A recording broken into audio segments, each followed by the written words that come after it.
The Texas sun beat down on my son's wheelchair as I pushed him toward our community pool, a place I thought would bring him joy after his difficult surgery. What happened next would ignite a battle I never expected but was uniquely prepared to fight. This is one of those HOA revenge stories that begins with a single moment of cruelty and ends with justice served. "Look at that," a shrill voice called out.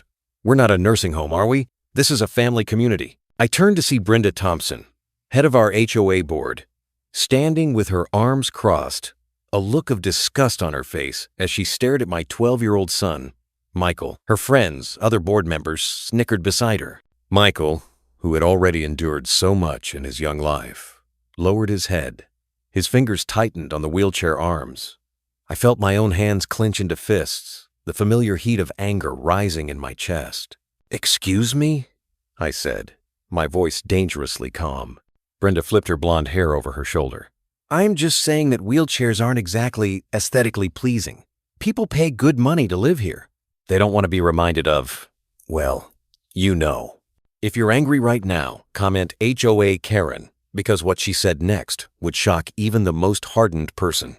"Maybe you should consider a community more suited to your situation," she added with a sickeningly sweet smile. "Some places are just meant for regular families." I stood there, stunned, as she and her friends walked away, laughing. Michael didn't say a word, just kept his eyes fixed on his lap. The pool, once a symbol of summer fun, now represented something else entirely. A battlefield. What do you think happened next?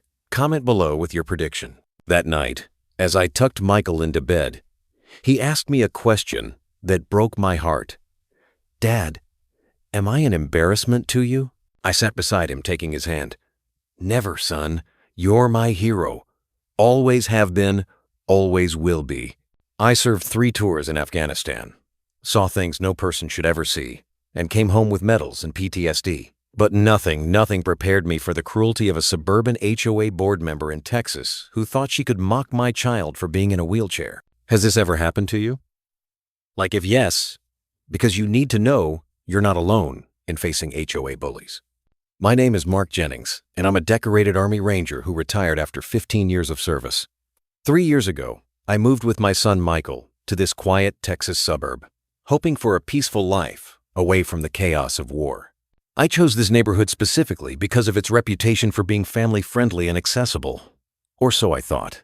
The house was perfect, single-story, no steps, with wide doorways that accommodated Michael's wheelchair.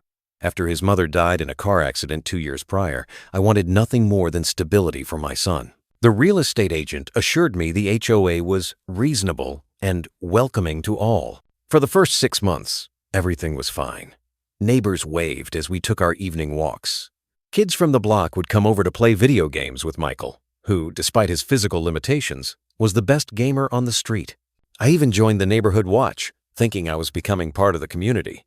The HOA meetings were tedious, but seemingly harmless. Brenda Thompson, a real estate agent who had lived in the neighborhood for 20 years, ran the meetings with an iron fist. She had a particular obsession with property values and community aesthetics. At first, I didn't think much of it. Every neighborhood has someone a bit too invested in appearances. Looking back, the warning signs were there. When the Hendersons across the street wanted to build a ramp for their aging mother, Brenda fought them for months, claiming it would devalue neighboring properties. When the Lees tried to install a fence for their autistic son who tended to wander, she insisted on a specific style that cost 3 times more than what they could afford. I should have spoken up then. I should have recognized the pattern. But I was focused on Michael's recovery from his latest surgery, a procedure to correct complications from a spinal injury he'd sustained in the same accident that took his mother. I was distracted, exhausted, and honestly, just trying to keep my head above water. The military had trained me to recognize threats, to assess situations quickly, and to act decisively. But PTSD has a way of dulling those instincts when you're not on a battlefield. In civilian life, especially in suburban America, the threats are different. They're dressed in polo shirts and khakis instead of enemy uniforms. They attack with paperwork and regulations instead of weapons. I never imagined that the skills I learned in the military would become so relevant in my own neighborhood. I certainly never thought I'd be fighting a war on 2 fronts against my own trauma, and against an HOA board that seemed determined to make my son feel less than human. Share this with someone who's dealt with HOA bullies, because what happened next is something every homeowner needs to see. The morning after the pool incident, I marched into the HOA office, demanding to speak with Brenda. My military training kicked in keep emotions in check, state facts clearly, maintain professionalism. But inside, I was seething. Brenda sat behind her desk, surrounded by neighborhood newsletters and property violation notices. She looked up as I entered, her expression shifting from professional to wary when she recognized me. "Mr. Jennings," she said coolly, "to what do I owe the pleasure?" I placed my hands on her desk, leaning forward slightly. "I want to discuss your comments yesterday about my son," she sighed dramatically. "I was simply expressing concern about community aesthetics. It's my job as HOA president to maintain property values. Mocking a child in a wheelchair has nothing to do with property values and everything to do with discrimination," I said, my voice steady despite the rage coursing through me. Brenda stood up, straightening her blazer. "I suggest you lower your tone. We have rules here about respectful discourse." The irony was almost laughable. Respectful? Like calling my son an eyesore?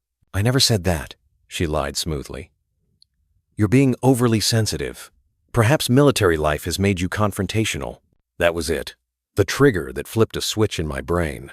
The mention of my service, used as an insult against me, while she had simultaneously insulted my son. "I serve this country so people like you could live freely," I said, my voice dropping to a dangerous level. "I didn't serve so you could discriminate against children with disabilities." Brenda's face flushed. "This meeting is over. If you can't conduct yourself appropriately, you'll need to leave." I stood my ground. "I want to see the HOA bylaws. All of them. Right now." She hesitated, then reluctantly pulled a thick binder from her shelf. "Be my guest. You'll find we're well within our rights to maintain community standards."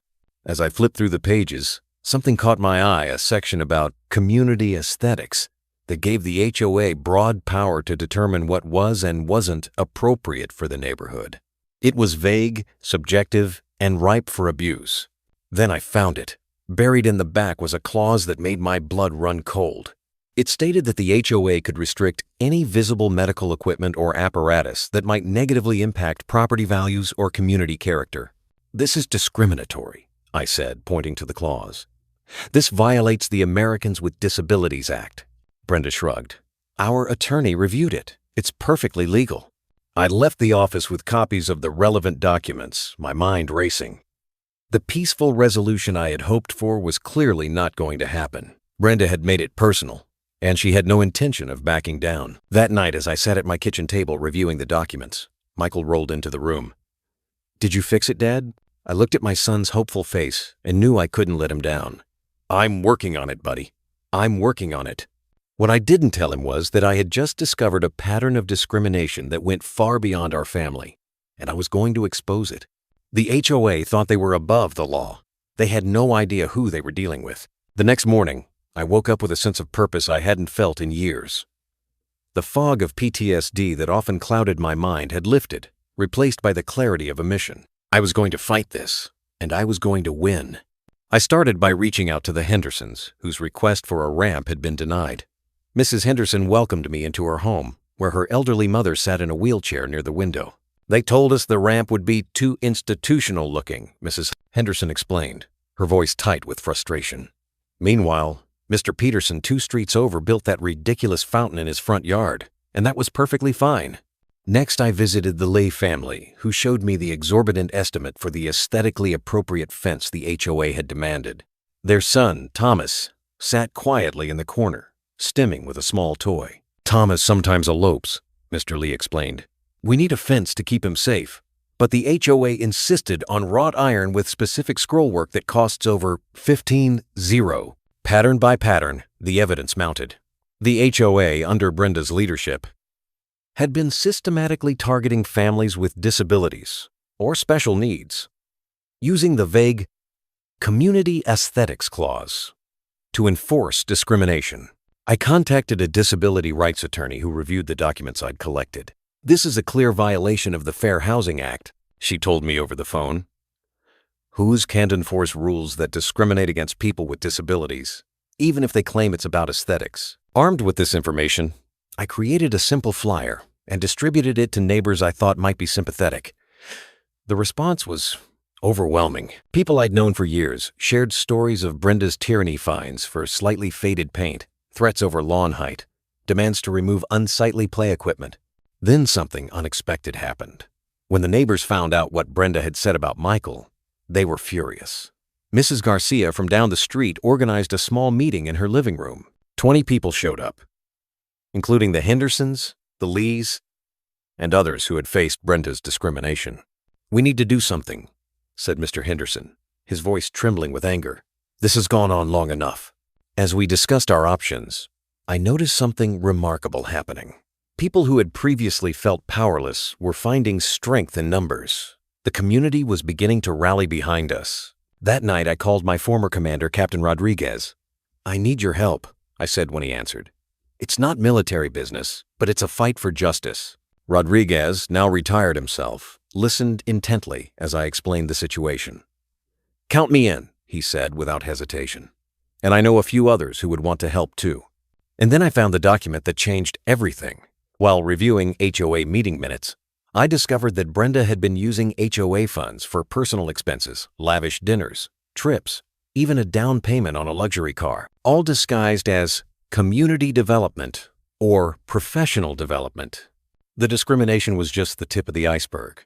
Brenda Thompson had been embezzling from the neighborhood for years. I had the evidence. I had the community support.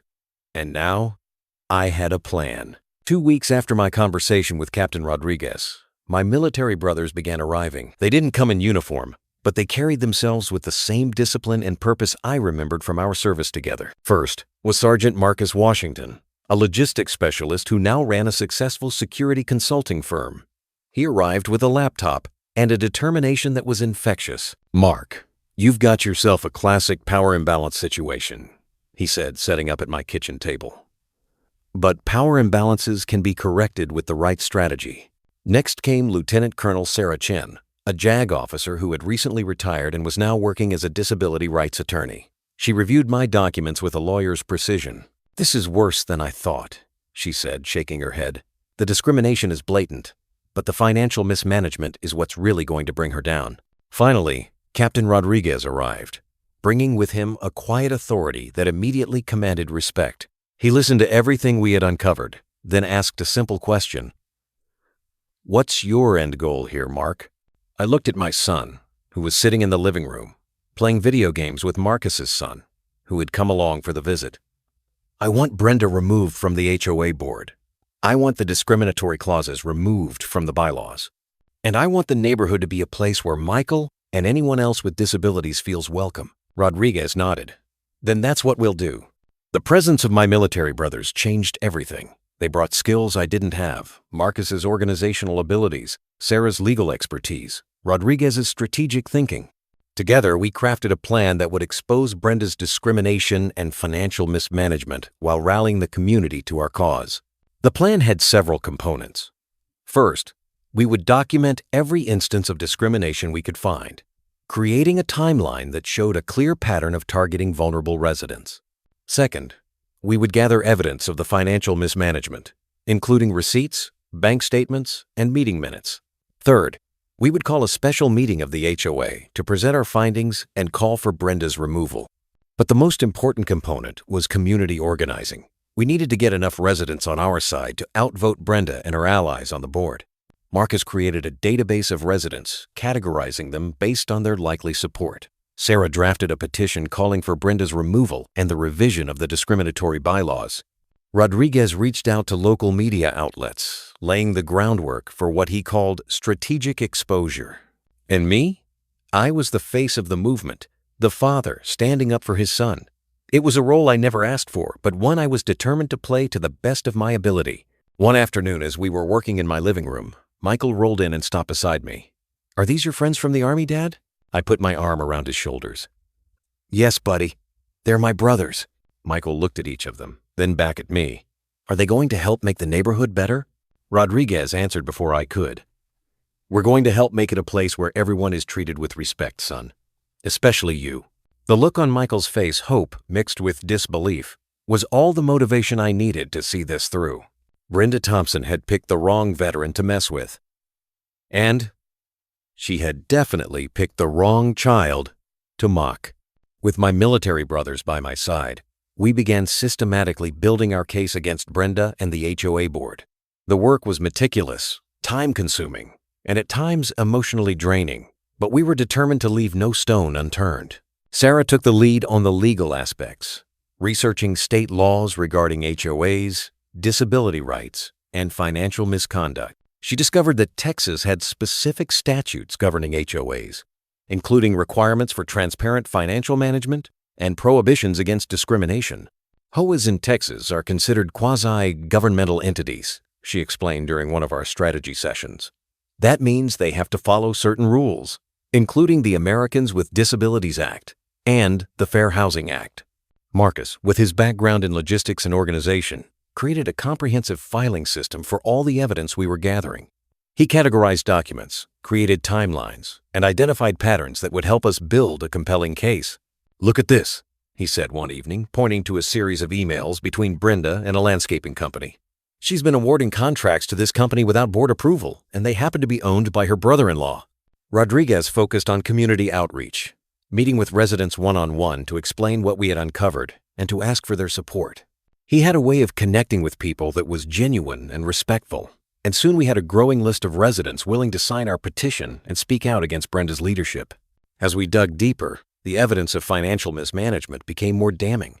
Brenda had been using HOA funds for personal expenses, including spa visits, expensive meals, and even a family vacation to Hawaii, all disguised as HOA business or community development. But the most shocking discovery was a secret bank account Brenda had opened in the HOA's name, using a forged signature from the board treasurer.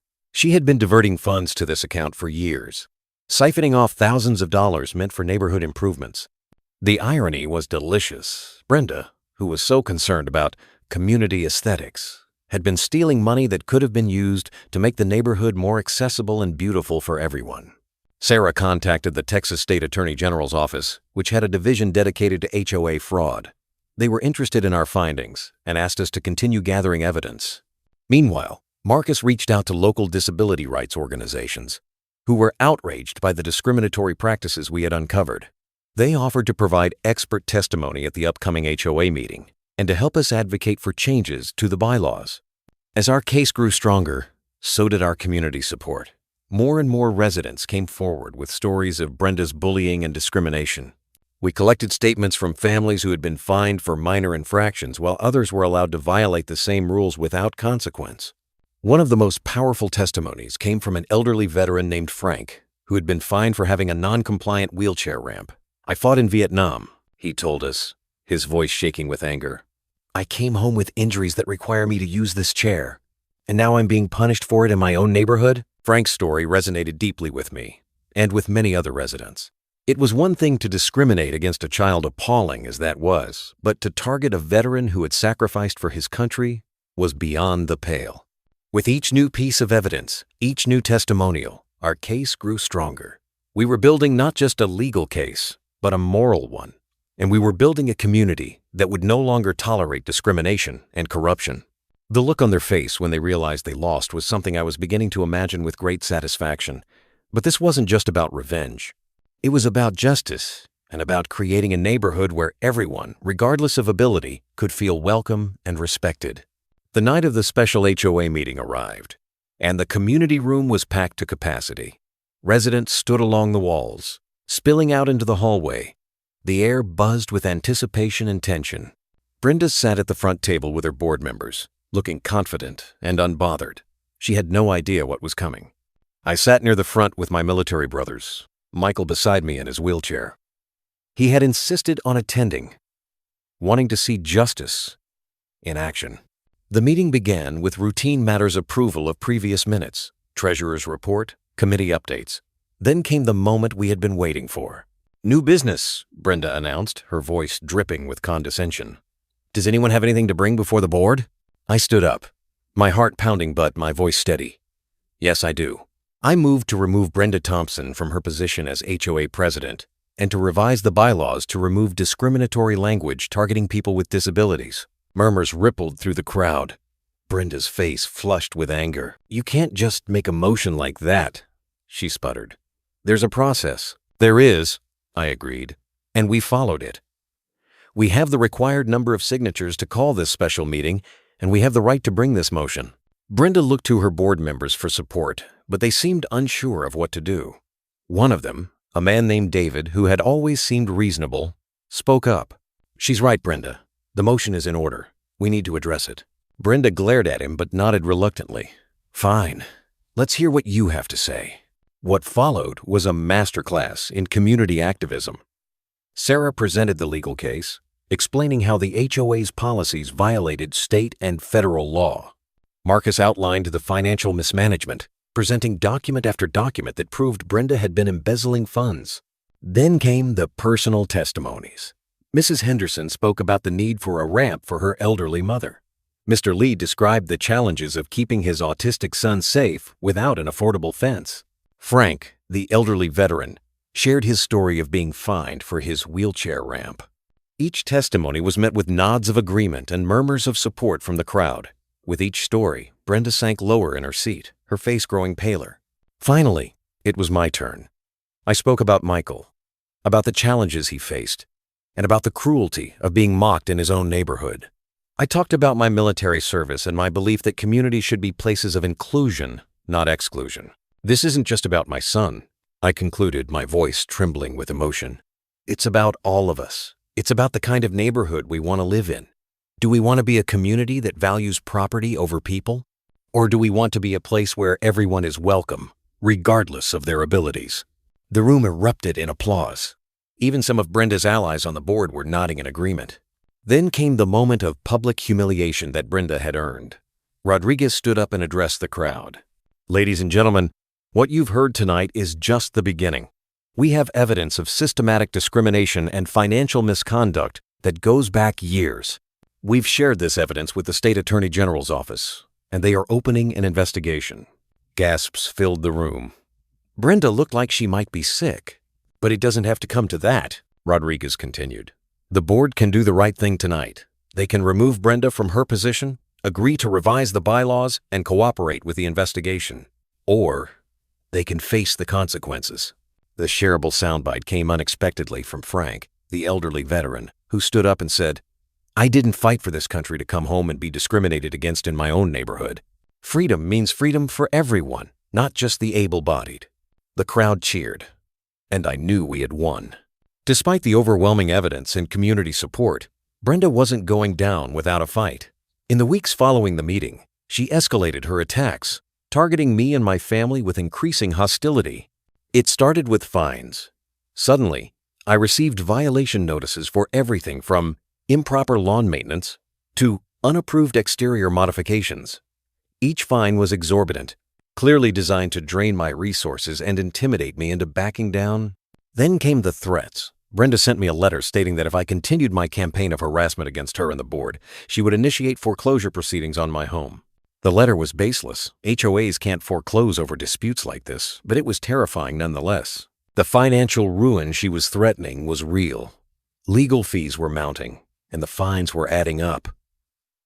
I began to worry that I might lose the home I had worked so hard to provide for Michael. The final blow came when Brenda filed a restraining order against me, claiming I had threatened and harassed her.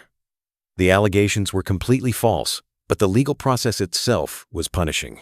I had to attend a hearing, hire an attorney, and defend myself against Brenda's lies. The family and peril aspect of this fight became starkly clear. Michael was scared, asking me if we were going to lose our home. I tried to reassure him, but I was scared too. Then came the pattern interrupt that changed everything. David, the board member who had shown some reasonableness at the meeting, contacted me secretly. "I need to show you something," he said when we met at a coffee shop away from the neighborhood. "Brenda's been hiding more than we thought." He handed me a folder filled with documents. "These are the real financial records. She's been skimming money for years. Far more than we thought. And there's more." Quote, David revealed that Brenda had been accepting bribes from contractors in exchange for awarding them HOA contracts. She had also been using HOA funds to pay for personal legal fees related to her divorce. "This is criminal," I said, reviewing the documents. She could go to jail for this. David nodded. She could, and she will, if these get out. But there's something else you should know. He leaned forward, lowering his voice. Brenda's planning to sell her house and move. She's planning to flee before the investigation gets too close. That was the turning point. We couldn't let Brenda escape justice. We had to act fast, and we had to act decisively. My military brothers and I met that night to plan our next move. Sarah contacted the Attorney General's office with the new evidence, and they agreed to accelerate their investigation. Marcus reached out to a local investigative journalist who was interested in the story. Rodriguez began preparing for a special election to remove Brenda and replace her with a more representative board. But Brenda wasn't done yet. The next day, I received a notice that the HOA was suing me for defamation, seeking damages of $500,000. The lawsuit was baseless, but it was another attempt to intimidate and bankrupt me. I was beginning to feel overwhelmed, but then something amazing happened. The community rallied around me in a way I never could have imagined. Neighbors started a GoFundMe page to help with my legal expenses. Within days, it had raised over $20,000. Local attorneys offered to represent me pro bono. The disability rights organizations that had supported us issued statements condemning the HOA's actions. Even more importantly, residents began circulating a petition to call for a special election to remove the entire board and replace them with new members who would reform the HOA's policies and practices. Brenda had intended to intimidate me into silence, but she had only succeeded in uniting the neighborhood against her. The escalation had backfired spectacularly, and now she was facing not just an investigation, but a full-scale community rebellion. The legal bombshell had dropped, and it was about to blow up in Brenda's face. The day of the special election arrived, and the atmosphere in the community was electric. Residents lined up outside the polling place, many of them voting for the first time in an HOA election. The turnout was unprecedented. Nearly 80% of homeowners participated. Brenda and her board members had campaigned vigorously, sending out flyers and making phone calls in an attempt to save their positions. But it was too little, too late. The evidence of their discrimination and financial mismanagement had spread throughout the neighborhood, and residents were ready for a change. As the votes were counted, I waited with my military brothers and Michael, who had become the unofficial mascot of the reform movement. He wore a button that said "Accessibility for All" and greeted voters with a smile that melted hearts. When the results were announced, the crowd erupted in cheers. Every single one of the reform candidates had won, including David, who had bravely turned against Brenda and provided the crucial evidence that had exposed her corruption. Brenda and her allies had been voted out by a landslide. The underdog victory moment was sweet, but it was just the beginning. The new board had promised to immediately begin revising the bylaws to remove discriminatory language and to cooperate fully with the Attorney General's investigation. A week later, the Attorney General's office held a press conference to announce the results of their investigation. Brenda Thompson was arrested on charges of fraud, embezzlement, and accepting bribes. The evidence against her was overwhelming, thanks to the documents David had provided and the thorough investigation my military brothers had helped conduct. The visual contrast was striking. Brenda, who had always presented herself as the epitome of respectability, being led away in handcuffs while cameras flashed. It was a fall from grace that was both shocking and deeply satisfying. But the most meaningful moment came at the first meeting of the new HOA board. David, now the president, stood before the community and apologized for the harm that had been done. On behalf of the board, I want to apologize to all the residents who have been discriminated against, fined unfairly, or made to feel unwelcome in their own neighborhood, he said, his voice thick with emotion. That ends today. Then he turned to Michael. Michael, I want to personally apologize to you. No one should ever be made to feel ashamed of who they are or what they need to navigate this world. This neighborhood is your home, and we want you to feel welcome here. Michael beamed, and I felt tears pricking my eyes. This was what we had been fighting for, not just revenge, but justice. Not just punishment, but redemption. The new board immediately got to work, repealing the discriminatory bylaws and establishing a committee to review all HOA policies for accessibility and inclusivity. They also created a fund to help residents with disabilities make necessary modifications to their homes. The community transformation was remarkable. Within months, the Hendersons had their ramp, The Lees had their fence, and Frank had his fines forgiven and an official apology. More importantly, the culture of the neighborhood began to change. People started looking out for one another, checking on elderly residents, offering help to families with special needs. One afternoon, as I was pushing Michael toward the community pool, the scene of that terrible incident months before, a group of neighborhood kids ran up to us. "Hey, Michael," they called out. "Want to race us to the pool?" Michael laughed, a sound I hadn't heard enough of in recent months. "You're on!" As I watched my son race his friends, all of them making sure his wheelchair could navigate the pool deck that had recently been renovated with accessibility in mind, I felt a sense of peace I hadn't experienced in years. The battle had been hard fought, but it had been worth it. We had created not just a victory, but a community. A year has passed since the election that changed our neighborhood, and the transformation has been remarkable. The HOA, under its new leadership, has become a model of inclusivity and accessibility. The discriminatory bylaws are gone, replaced with policies that welcome residents of all abilities. Brenda Thompson pleaded guilty to multiple charges of fraud and embezzlement. She was sentenced to 3 years in prison and ordered to pay restitution to the HOA. The last I heard, she was trying to sell her house to cover her legal fees and fines. But property values in the neighborhood had actually increased since the new board took over, a delicious irony that wasn't lost on anyone. The financial consequences for Brenda were significant, but the personal consequences were perhaps even more profound. She had been a respected member of the community, a real estate agent known for her expertise in the area. Now, she was a pariah, her reputation in tatters. For me and Michael, life has returned to a kind of normalcy that I had almost forgotten was possible. Michael is thriving in the neighborhood, with friends who visit regularly and a community that embraces him for who he is. The pool, once a place of humiliation, has become his favorite summer hangout. My military brothers have become like family, visiting often and joining us for neighborhood events. Mark has helped establish a neighborhood watch program that focuses on community building rather than policing. Sarah provides pro bono legal advice to residents who need it. And David, once a reluctant board member, has become a passionate advocate for accessibility and inclusivity. The educational takeaway from this experience has been profound. I've learned that HOAs can be powerful forces for good when they're led by people who care about their community rather than their own power. I've learned that discrimination often hides behind seemingly innocuous rules about aesthetics or property values. And I've learned that ordinary people, when they come together, can affect extraordinary change. If you're dealing with an HOA that seems overreaching or discriminatory, know that you have rights. Document everything. Reach out to your state's Attorney General's office and connect with organizations that advocate for homeowners' rights. Most importantly, build community.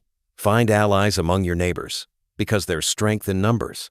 As I reflect on this journey, I'm struck by how much it mirrors my military service. In the Army, I fought for freedom and democracy on foreign soil. In my own neighborhood, I fought for those same values, right here at home. Both battles were worth fighting. To all the veterans out there who may be struggling with PTSD or other challenges, know that your skills and experiences are valuable even in civilian life. Your training, your discipline, your ability to assess situations and act decisively, these are assets in any context. And to all the parents of children with disabilities, know that you are your child's best advocate. Don't be afraid to speak up, to challenge unfair rules, to demand the respect and dignity your child deserves. This story started with an act of cruelty, but it ends with a community transformed. It ends with justice served, with lessons learned, and with a neighborhood that truly lives up to the ideal of home for all its residents. What changes would you like to see in your own community? Share your thoughts in the comments below, and let's continue this conversation about creating neighborhoods that welcome everyone. Remember, the fight for justice doesn't end with one victory. It continues every day, in every community, as we work to build a world that values people over property, inclusion over exclusion, and love over hate. Thank you for being part of this journey with me. And if you're dealing with HOA issues of your own, know that you're not alone. Together, we can make a difference. Now let's open this up for discussion. What questions do you have about fighting HOA discrimination? What strategies have worked for you? Let's learn from each other and build stronger, more inclusive communities together.